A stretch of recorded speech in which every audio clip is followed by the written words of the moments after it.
Ce matin, dit merci à Dieu. Grandement dit merci à Dieu parce qu'il m'a sauvé. Il m'a délivré. Et je viens de très très loin. Amen. La Bible déclare que Dieu est la vie. Et il m'a communiqué sa vie. C'est la raison pour laquelle ce matin, je me tiens au-devant de vous. Amen.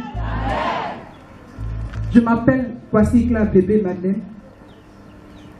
J'étais à Vavois en 2000 et j'ai senti que à chaque fois que je m'abaisse, je sentais quelque chose bouger dans mon ventre. Je me dis, mais qu'est-ce qui se passe? Habituellement, je n'ai pas ce mouvement-là. On me dit, ah, toi aussi, tu n'es pas enceinte. Tu n'es pas mariée pour dire que tu es enceinte. Pourquoi est-ce qu'il y a quelque chose qui bouge? De là, on est arrivé maintenant en 2005. 2005, ça a commencé à prendre forme. Nous sommes allés à l'hôpital. Ils ont regardé, on dit que j'ai un fibrome. On a commencé, on a mis en prière. En 2012, ça continuait dans l'espoir que vraiment, avec les médicaments que je faisais, ça allait passer. Non. Et quand je suis allée pour la deuxième fois à l'hôpital, on me dit que ce que tu as là, non seulement tu es anémié, et puis ça va vers ton rein, et donc si tu ne fais pas attention, tu vas avoir l'insuffisance rénale. J'ai dit, Seigneur, ta grâce. Je suis avec toi, je te suis. Je suis aussi auprès de l'homme de Dieu. Quelqu'un que Dieu utilise beaucoup. Fais-moi grâce. Pas que je suis juste, mais fais-moi grâce. Et Dieu, dans son amour, est passé par son serviteur. Et il a commencé à prier pour moi. Il a prié pour moi. Il a prié pour moi. Il a prié pour moi.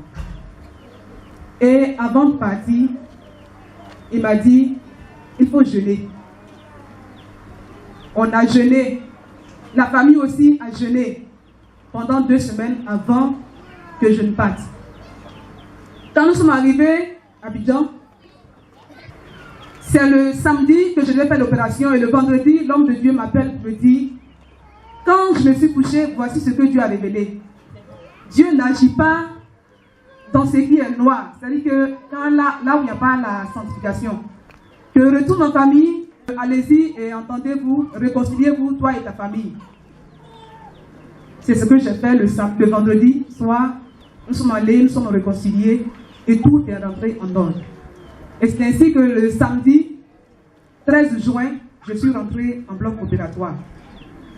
Et tenez-vous bien, je suis rentré à 6h et je suis sorti à 10h30. 4h30 de temps. Ça n'a pas été facile. Mais comme Dieu lui-même était au contrôle, il a permis que je puisse encore me tenir sur mes pieds devant vous.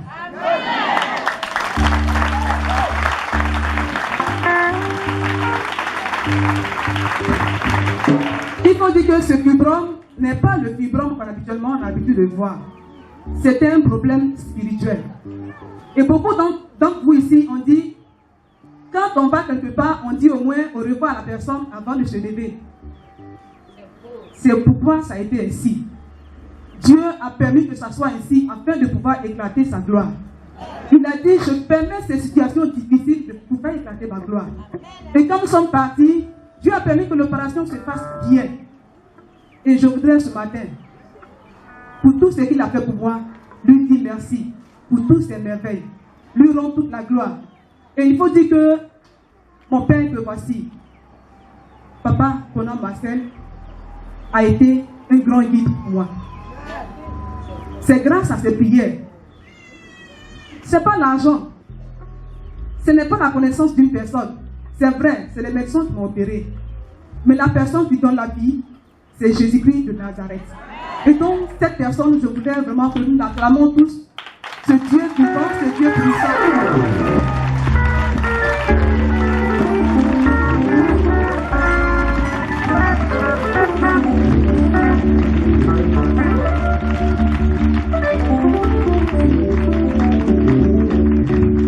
Et avant de laisser le micro, je voudrais dire quelque chose. Nous sommes tous des enfants à Papa Conan Marcel. Mais je voudrais vous donner un petit exemple. Quand nous voyons le ventilateur qui est branché à une prise, quand il allume, ça donne un bon vent.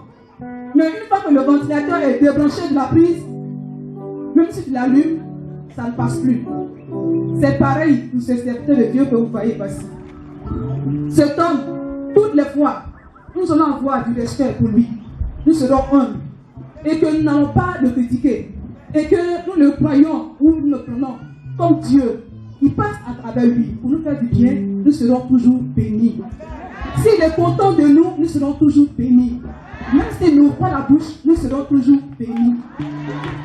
Je voudrais, à cette occasion que Dieu m'a donnée, profiter de cette occasion pour toutes les gens, pour toute personne qui a dû l'offenser quelque part, dans son comportement, dans ses paroles, sûrement qui a dû l'humilier quelque part. Si tu l'as fait, demande pardon à Dieu. Parce que c'est par ses prières que toi, tu as la vie. C'est par ses prières que toi, tu prospères. C'est vrai, il n'est pas Dieu. Mais c'est un canal. La Bible déclare ceci. Ne touchez pas à mon oint. Alléluia. C'est parce que Dieu a permis que je sois auprès du serviteur de Dieu qu'aujourd'hui, moi, je vis. On est parti. Mais avant que l'opération se passe, il dit, ma fille, va, entre en famille. Réglez tout. À la dernière minute, le vendredi soir, je suis rentré à la maison à 22h, sous la pluie. Tout ça, c'est à cause de l'amour de Dieu. Ce matin, je dis merci à Dieu. Et je dis merci à Papa Bona Marcel, par qui Dieu est passé vraiment pour me faire cette grâce. Aujourd'hui, je peux me promener sans honte. Parce qu'habituellement, quand on me voit, maintenant ça va. C'est-à-dire le savoir, c'est l'impression que je suis enceinte. D'autres même attendent que j'accouche. Pas plus tard que le lundi, quand je suis allé au marché, ça me criait de gauche à droite. Tu as accouché, tu as accouché. Je dis non. C'est vrai que l'ennemi a voulu vraiment me donner la honte. Mais aujourd'hui, je rends gloire au nom du Tout-Puissant. Celui à qui appartient toute la gloire, l'honneur et la puissance. Que son nom soit jamais célébré dans le nom de Jésus. Amen.